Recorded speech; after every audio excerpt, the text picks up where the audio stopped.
18তম শিক্ষক নিবন্ধনের লিখিত পরীক্ষা কবে হবে জানালো এনটিআরসি।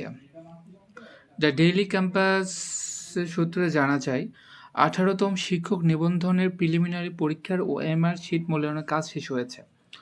এখন ওএমআর শিট স্ক্রিনিংয়ের কাজ চলছে।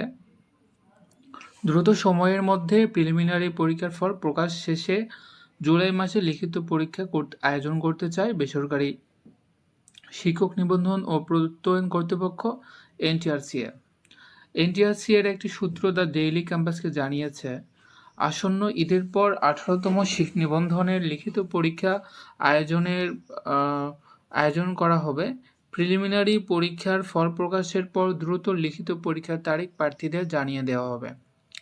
এ বিষয়ে জানতে চাইলে এনটিআরসিএর সচিব ওবায়দুর রহমান দ্য ডেইলি ক্যাম্পাসকে বলেন, 18তম নিবন্ধনের লিখিত পরীক্ষা জুন মাসে আয়োজনের পরিকল্পনা ছিল, তবে প্রশ্নপত্র ছাপানোর কাজ একটু দেরিতে শুরু হওয়ায় পরীক্ষা জুলাই মাসে আয়োজন করা হবে।